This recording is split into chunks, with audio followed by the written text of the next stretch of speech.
Tiens. Le ministre de l'Éducation nationale, de la formation professionnelle, de l'enseignement supérieur et de la recherche scientifique, Saïd Hamzazi, était l'invité aujourd'hui de l'émission Confidence de presse sur 2M. Il est revenu notamment sur l'évolution de la formation professionnelle ainsi que sur la réforme de l'éducation. À ce sujet, le ministre de l'Éducation nationale nous a accordé cette déclaration sur le débat en cours au Parlement relatif à la loi cadre sur l'enseignement. Je vous propose de l'écouter. Le débat aujourd'hui au niveau de la Chambre des représentants est en train d'évoluer. Il y a pratiquement un consensus sur la loi cadre, sur le projet de loi cadre, opposition comme majorité. Il fallait une certaine maturité d'un certain nombre de points. Je pense que nous sommes en train de l'acquérir ces derniers jours. Et je pense que dans le cadre de cette session extraordinaire, on va pouvoir adopter cette loi pour pouvoir entamer la présentation au niveau de la Chambre des conseillers dès la reprise des travaux de la session du printemps. Des lycéens marocains se sont distingués aux Olympiades africaines de mathématiques organisées à Cape Town, en Afrique du Sud. Ils ont obtenu 6 médailles, dont une médaille d'or. Le Maroc arrive en tête du classement devant l'Afrique du Sud et la Tunisie. Cette compétition panafricaine est organisée chaque année dans un pays du continent. De fortes pluies ont été enregistrées ces derniers jours dans le nord du pays. C'est le cas à Nador, mais pour les agriculteurs de la région, ces pluies tardives ne suffiront peut-être pas à sauver la saison agricole.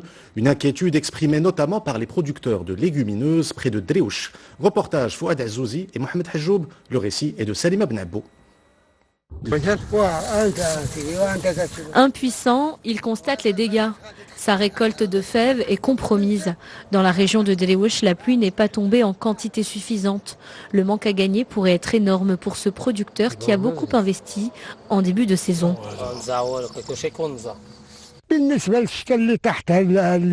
Les récentes précipitations ont été bénéfiques pour les cultures d'olives. Ce n'est pas suffisant pour les cultures qui dépendent de la pluie. La pluie est malheureusement arrivée trop tard. À une dizaine de kilomètres de là, ce producteur a entamé il y a quelques semaines le semis de ses pastèques. Et là encore les mêmes inquiétudes. Il en est conscient, les quelques centimètres tombés ces derniers jours ne suffiront pas. C'est la période de plantation des pastèques et des melons jaunes. Je suis obligé d'arroser pour irriguer la terre, car la pluie n'est pas tombée cet hiver en quantité suffisante. Le sol est plutôt sec et ce n'est pas bon. Mauvaise nouvelle pour ces agriculteurs, aucun nuage ne devrait se profiler à l'horizon ces prochains jours. Ils devront une fois encore puiser dans leurs ressources pour irriguer leur culture. Direction à présent Marrakech qui accueille la 3e édition des trophées marocains du monde. L'événement rend hommage à des Marocains installés en Europe, en Amérique du Nord ou au Moyen-Orient et qui se sont distingués dans leurs domaines respectifs. 18 nominés pour plusieurs catégories allant de la culture à la recherche scientifique en passant par la politique. C'est un reportage de Izza Sharqi et Mohamed Chahima. Retour aux sources pour ces Marocains résidant à l'étranger, le temps d'une soirée sous le thème de la célébration et de la reconnaissance. Plusieurs Marocains de la diaspora qui se sont brillamment distingués dans leur domaine d'activité respectifs ont été primés. Un nouveau regard sur l'immigration qui vise à promouvoir une nouvelle image des Marocains du monde. Le traitement des sujets liés à la communauté marocaine de l'étranger a été un traitement qui ne donne pas une bonne image sur cette communauté. Donc on a décidé ici de travailler, de rendre hommage à ces Marocains ici dans leur pays d'origine. Grâce à ces compétences marocaines du monde qu'aujourd'hui le Maroc rayonnait à travers le monde. Car ils s'expriment dans des différentes langues du monde, mais ils puisent toujours leur contenu dans l'héritage culturel marocain. 18 nominés venus des 4 coins du monde ont été choisis sur la base de leur parcours singulier. Ces compétences ont concerné 6 catégories différentes, le monde de l'entreprise, la politique, les droits de l'homme ou encore la culture et le sport. Des profils tous surprenants et souvent difficiles à départager. C'est très difficile de départager des gens qui ont tous prouvé leur réussite, qui ont tous prouvé qu'ils avaient des choses à dire, qui avaient fait des réalisations incroyables. Je suis très très émue et ravie en fait d'avoir reçu ce prix magnifique. Et c'est un prix que je dédie aussi à mes parents. Je suis très honoré d'être ici à Marrakech et dans un ambiance qui est pour honorer les Marocains du monde. Cette soirée a également été l'occasion de rendre hommage à la première génération d'immigrés, ceux-là même qui sont partis chercher une vie meilleure pour leurs enfants, devenus aujourd'hui des piliers de leur pays d'accueil. Et parmi les personnes honorées lors de cet événement figure Fadela Lanan. Elle effectue depuis 1993 un brillant parcours politique en Belgique. Elle est aujourd'hui secrétaire d'État au gouvernement bruxellois et ministre-présidente au gouvernement francophone bruxellois. Nous retrouvons Isa Sharqi et Mohamed Chahima.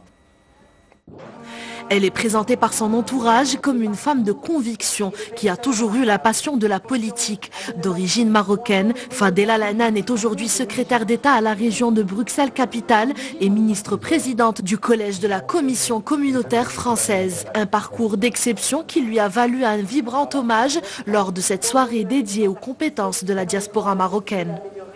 C'est un symbole fort, c'est un personnage qui représente tout à fait cette population de Marocains issus de l'immigration qui ont très bien réussi à l'étranger.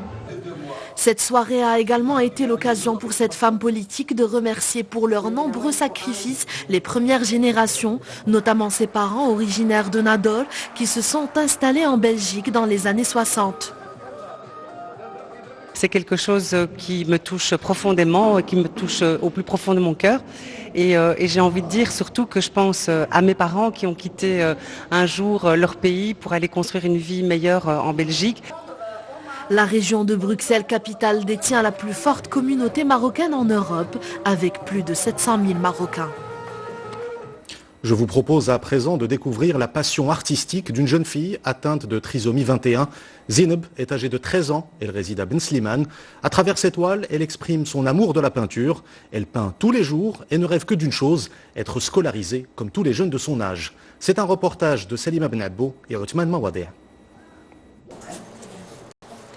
Elle a trouvé en la peinture un moyen de s'évader. C'est dans son salon à Ben Slimane, où elle vit avec ses parents, là où elle s'exprime de toutes ses forces, que Zineb nous fait découvrir son univers. À 13 ans, la jeune fille porteuse de trisomie 21 exprime toute sa sensibilité, ses émotions dans ses toiles, plusieurs heures par jour. L'activité rythme quasi toutes ses journées. Je suis très heureuse, vous savez, et fière de mon travail. J'espère pouvoir un jour aider ma famille, mais ce qui est le plus important à mes yeux, c'est que ma mère soit fière de moi.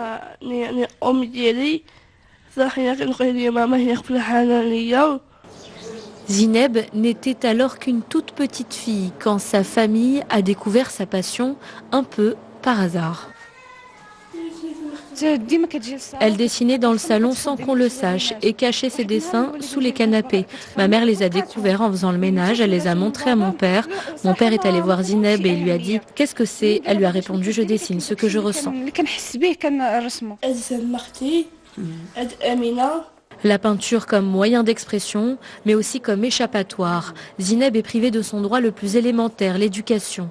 Sa demande d'inscription déposée dans les établissements scolaires à proximité a été systématiquement rejetée. La maman de Zineb se sent impuissante.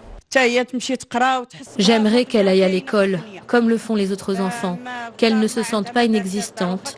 Je veux qu'elle découvre la vie, qu'elle rencontre d'autres personnes et qu'elle apprenne elle aussi, pourquoi pas. C'est mon souhait, mon seul souhait. Ce rêve inaccessible a poussé Zineb à mettre sa pensée sur ses toiles. En attendant d'emprunter un jour peut-être le chemin de l'école, la jeune fille espère pouvoir partager ses œuvres bien au-delà de Ben Slimane. C'est une musique emblématique du Portugal, avec des mélodies souvent mélancoliques. Le fado est un genre envoûtant, un style musical célébré à Rabat et Casablanca lors du Festival du Fado. Les artistes invités ont présenté des compositions intégrant des influences contemporaines, mais en gardant toute l'émotion du fado. Reportage Brahim Habboub et Mustafa Sadouni, le récit est de Rita Saha.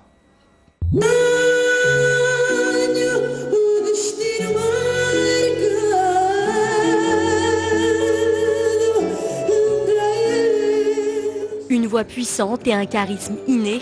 Dès son entrée sur scène, Cuca Roseta prend possession des lieux. Devant le public du théâtre Mohamed V, la fadiste originaire de Lisbonne interprète les plus beaux titres de ses albums, Rise, Rio ou encore Luz, et offre aux spectateurs un fado nouvelle génération.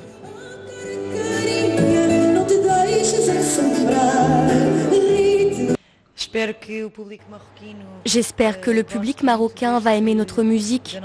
C'est une musique traditionnelle portugaise, elle est intense, il y a beaucoup d'émotions, c'est très romantique. Ce festival s'agrandit chaque année et je suis heureuse d'être ici.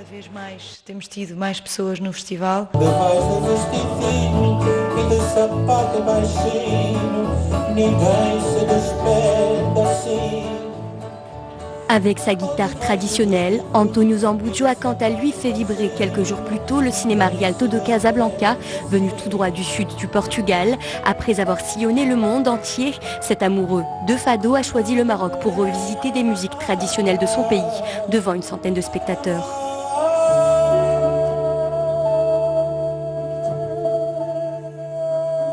On fait la musique très inspirée dans le fado, mais aussi dans d'autres genres musicaux, comme la musique traditionnelle de ma région de Portugal, c'est du sud du pays, la région qui s'appelle Alentejo, et aussi des influences d'autres genres.